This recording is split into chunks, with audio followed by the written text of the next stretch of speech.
Je vous propose maintenant d'entrer au cœur des échanges avec la première table ronde, ce que nous sommes, ce que vous êtes. Et pour en parler, nous allons accueillir la professeure des universités à l'école de droit de Sciences Po, ancienne membre du Conseil supérieur de la magistrature, Soraya Amrani Mekki, pour écouter son introduction aux problématiques générales de ce congrès.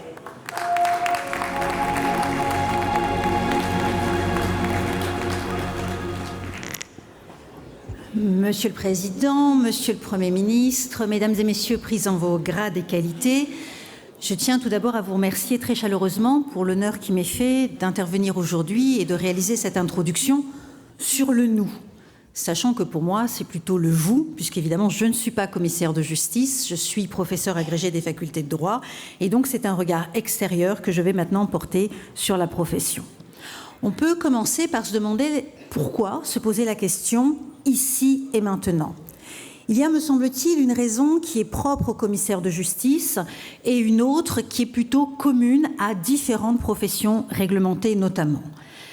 La raison qui est propre aux commissaires de justice est évidemment le rapprochement des anciennes professions d'huissier de justice et de commissaires-priseurs pour une grande profession de l'exécution plus forte, plus cohérente et qui devrait à terme passer de la juxtaposition de professionnels à une véritable articulation et complémentarité des fonctions. Mais au-delà de cela, il y a deux raisons plus structurelles et qui sont communes aux professions réglementées. La première, le Premier ministre en a parlé, c'est l'essor de l'intelligence artificielle et de tout l'aspect numérique dans les professions. Pourquoi ? Eh bien, tout simplement parce que l'intelligence artificielle vous amène naturellement à vous poser la question de savoir quel est votre ADN, quelle est votre plus-value en tant que professionnel. Les notaires, déjà, ont pensé cette question en travaillant sur ce qu'ils appellent la raison d'être des notaires. Chaque profession est invitée à aller rechercher son cœur de métier afin que le numérique serve la profession sans la servir, afin que cela reste un outil, mais que cela ne permette pas de se substituer aux professionnels. Pensons à la blockchain pour les anciens huissiers de justice ou pensons désormais pour les anciens commissaires-priseurs aux logiciels qui permettent d'évaluer des biens. La seconde raison tient aux activités de monopole. Les commissaires de justice ont des activités monopolistiques, mais comme les greffiers, comme des tribunaux de commerce, comme les notaires, la question de l'équilibre à assurer au sein d'un office entre des activités monopolistiques, d'autres qui sont concurrentielles, voire annexes, est une question véritablement extrêmement sensible. Elle l'est notamment lorsqu'il s'agit de calculer le tarif réglementé des commissaires de justice pour savoir s'il faut évaluer ce tarif uniquement sur les activités monopolistiques, ce qui est mon impression, puisque beaucoup se réserve à ces activités, ou s'il faut le calculer à partir de toutes les activités dans leur diversité. Autrement dit, ces trois raisons, et il y en a bien d'autres, amènent à se poser la question de savoir quel est le cœur des métiers des commissaires de justice. Elles nous amènent à faire un état des lieux, mais également un état des vœux pour la profession. Le Premier ministre l'a indiqué, il est important pour toutes les professions de savoir se renouveler. Charles Péguy disait pour les juges, un juge habitué est un juge mort pour la justice. Pour les professions réglementées, le rapport Ferrand indiquait ne pas moderniser et ne pas adapter les professions dites réglementées seraient les condamner.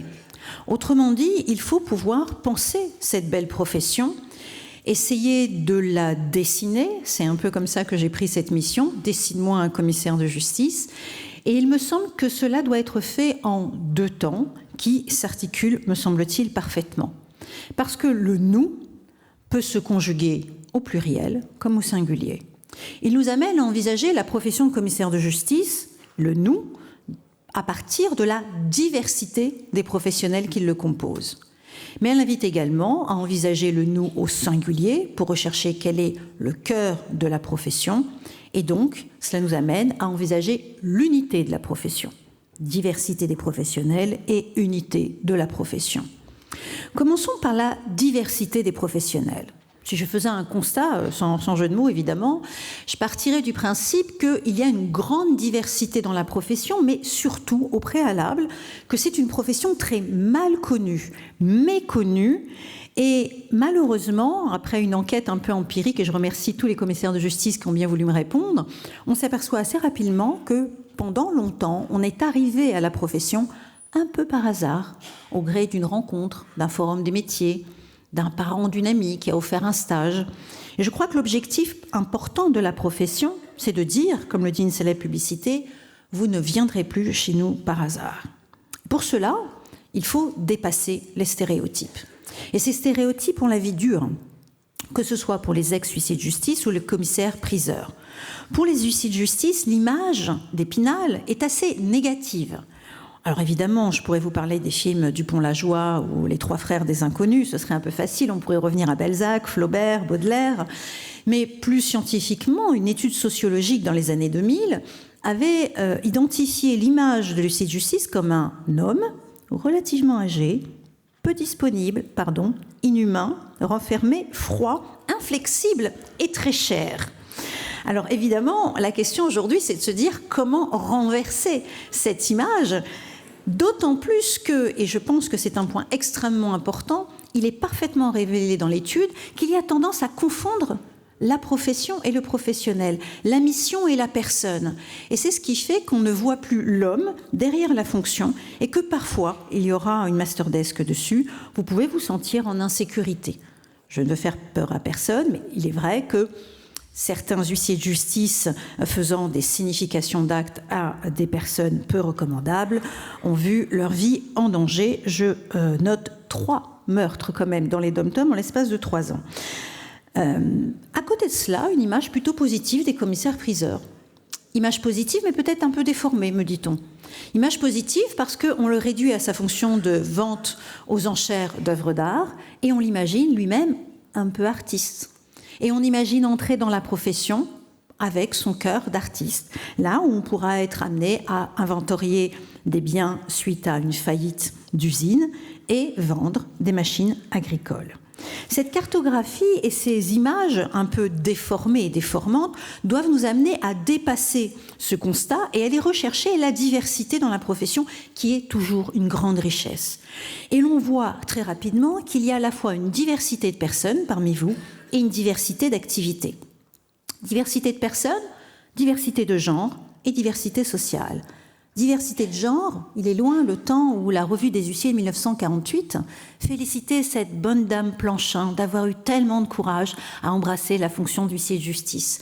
De ces sondages qui étaient un peu dubitatifs sur des femmes, comment une femme pourrait faire un acte d'exécution avec 10 gugus dans une cité, monter sur une grue de chantier pour faire un constat. Évidemment, les chiffres leur donnent tort.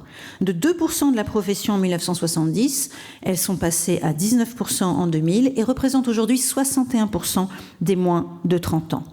Et les femmes interrogées, que ce soit en milieu très urbain, en cité, Bobigny par exemple, me disent très clairement qu'après avoir monté 14 étages, elles ne repartent jamais d'un appartement de cité sans avoir bu un café.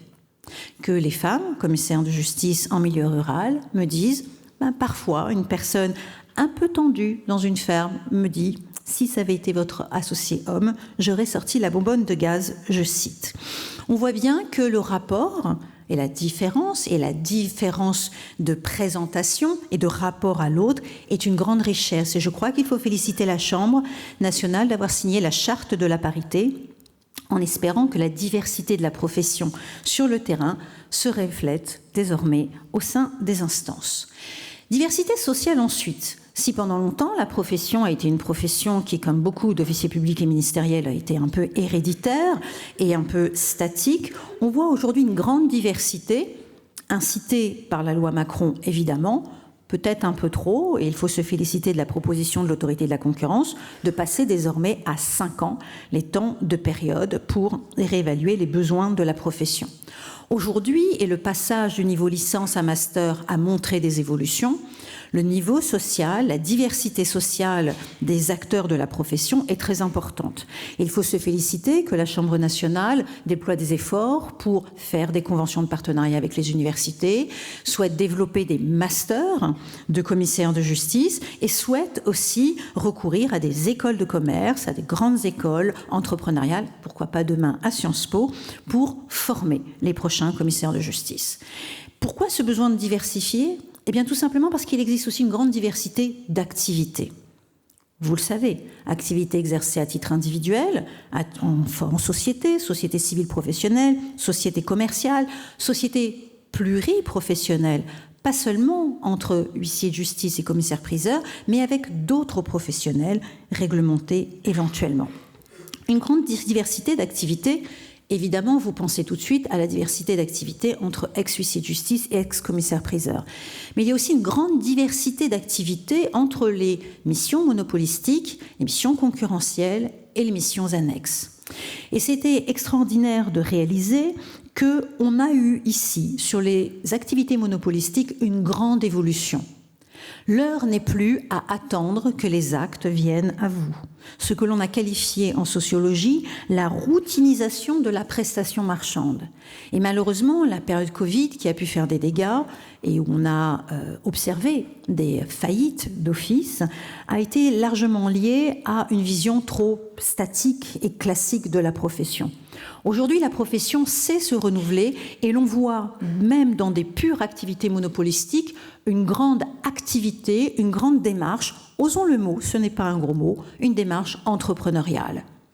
Que ce soit en milieu urbain, où l'on va vers le client, où on a une qualité client pour montrer sa disponibilité, sa réactivité, son adaptabilité, en lien avec le client personne physique, ou que ce soit en milieu plus urbain, avec des offices qui fonctionnent extrêmement bien uniquement avec des activités monopolistiques, mais qui vont vers les clients pour identifier leurs besoins et proposer d'autres prestations qui restent dans le cadre du monopole.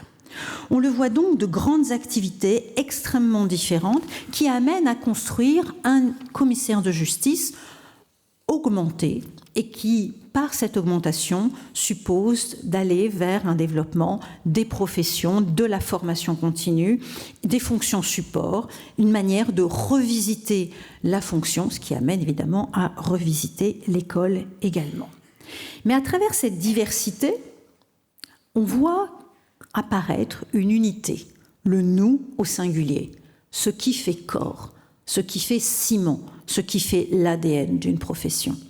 Et ce qui en fait l'ADN, c'est le statut et la stature du commissaire de justice qui l'amène à endosser deux fonctions essentielles qui vont en se déployant, le statut et les fonctions donc.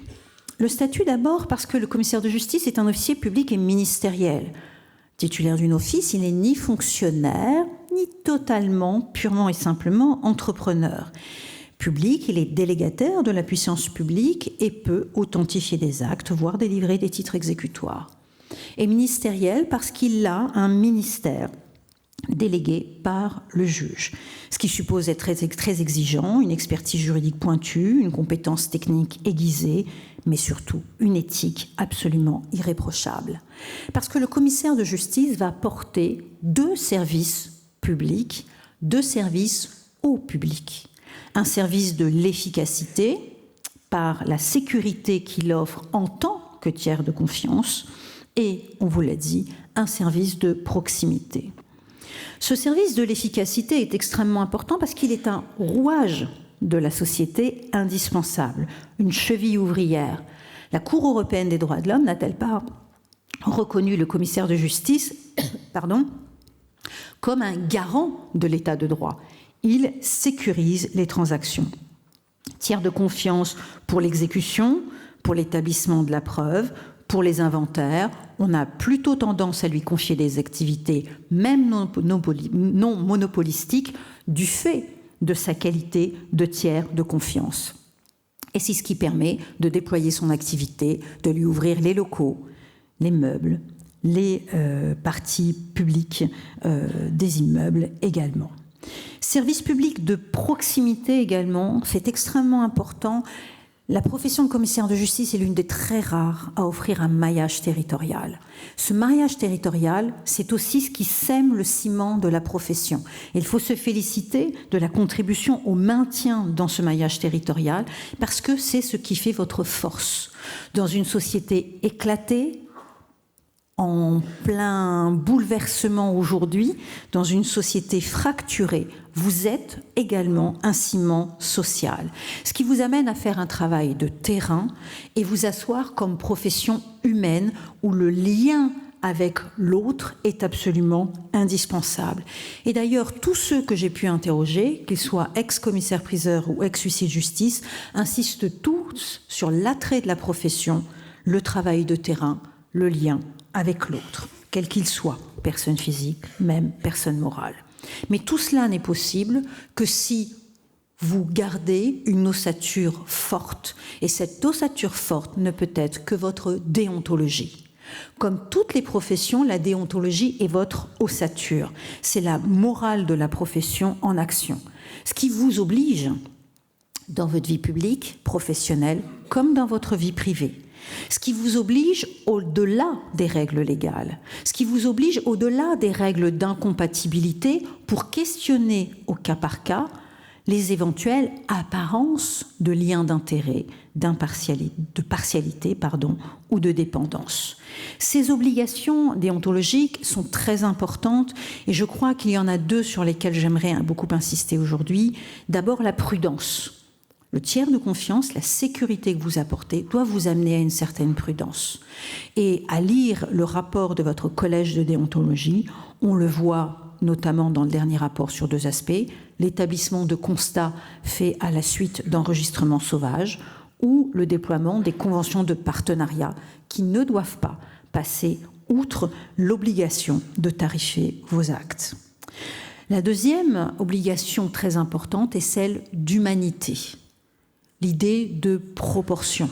Demain, j'ouvrirai un colloque sur la nouvelle charte de déontologie des magistrats de l'ordre judiciaire. L'humanité a été remontée comme obligation absolument fondamentale, juste après l'impartialité et l'indépendance. Et donc cette humanité, dans vos actions, elle est absolument indispensable et elle devrait gagner en efficacité avec le déploiement, non pas simplement des outils amiables pour être médiateur, mais des outils amiables pour savoir comment entrer en relation avec l'autre et comment gérer parfois des situations difficiles. Tout cela justifie vos fonctions essentielles, qui sont pour moi comme deux piliers de votre profession. Et comme tout être humain, il faut pouvoir marcher sur ses deux jambes et c'est l'équilibre entre ces deux fonctions qui fait toute votre légitimité et tout votre attrait. Puisque vous êtes à la fois un auxiliaire de justice sociale et à la fois un régulateur économique. Auxiliaire de justice sociale, vous l'êtes à double titre. Auxiliaire de justice, évidemment, pour les anciens huissiers ou audienciers, pour les fonctions de représentation ou d'assistance, mais plus largement avec toutes les missions pour lesquelles on vous confie des missions liées à la déjudiciarisation. Et c'est pour cela que vous êtes des rouages essentiels de toute politique publique. Aujourd'hui, face à la crise budgétaire, l'institution judiciaire ne peut plus remplir correctement ses fonctions. Elle doit pouvoir les déléguer, mais elle ne peut les déléguer qu'à des professionnels tiers de confiance qui, par leur déontologie, inspirent confiance. Donc, vous avez donc le recouvrement des créances, des petites créances, la vérification des comptes de tutelle, les saisies et rémunérations plus récemment. Mais plus largement, on vous confie des missions amiables. Il y a d'ailleurs eu un ambassadeur de l'amiable nommé par le ministre de la Justice. Ça signifie que dans la diversité de vos fonctions, au-delà de la communication et du lien social que vous créez avec les personnes que vous rencontrez, vous avez aussi intrinsèquement cette mission amiable. Quand on fait un constat pour un trouble anormal du voisinage, on peut réconcilier les parties. Lorsqu'on fait un acte d'exécution, contrairement à l'image d'Épinal, on ne repart pas avec la télévision sous le bras, mais on essaye de comprendre ce qui se passe, d'aider l'autre et de comprendre sa situation et de faire des plans de rééchelonnement. C'est pour ça que vous n'êtes pas qu'un auxiliaire de justice, vous êtes des auxiliaires de justice sociale. Vous êtes, avec le maillage territorial, un pivot central pour l'accès au droit. Vous allez vers l'autre, vous allez vers les citoyens et vous avez une mission essentielle de clarifier vos actes. ce qui ne veut pas dire de les simplifier, mais de les clarifier pour les rendre lisibles et accessibles. Vous devez, et c'est votre mission essentielle, lorsque vous faites un acte en EHPAD, dans un hôpital, vous devez vous assurer du consentement. Vous devez aller au-delà des significations pour respecter votre obligation de conseil. Toutes ces fonctions qui vous sont associées sont indispensables pour asseoir votre image de professionnel et justifier que vous soyez un relais nécessaire, évident, et j'ai envie de dire aujourd'hui naturel, dans tout le déploiement des politiques publiques. Parce que nous ne sommes pas avec vous vers une privatisation, nous sommes vers une délégation à des professionnels connus et reconnus. Et en fait, vous êtes régulateur économique. On dit, je l'ai entendu, que vous participez au dernier kilomètre des entrepreneurs.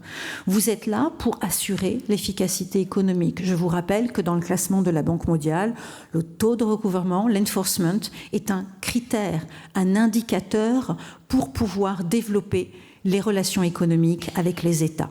Donc vous avez également cette mission économique extrêmement lourde qui pèse sur vous. Parce qu'en recouvrant les créances, vous ne recouvrez pas que les créances d'un méchant banquier, vous recouvrez des créances pour un opérateur économique indispensable au fonctionnement de la société, et vous recouvrez aussi les créances peut-être d'une personne dont c'est le seul moyen de subsistance.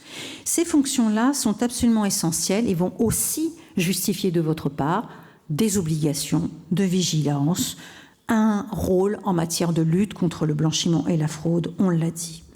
Alors tout cela, toute cette diversité, toute cette unité de la profession est importante. Sacha Guitry disait, à propos des femmes, j'y reviens, pardon, que lorsqu'on parle d'une femme au singulier, c'est généralement pour la complimenter, mais que dès que l'on passe au pluriel, c'est pour dire des méchancetés. J'espère donc que pour les commissaires de justice, on parlera de vous, de nous si j'ose dire, au singulier. Bon congrès à vous.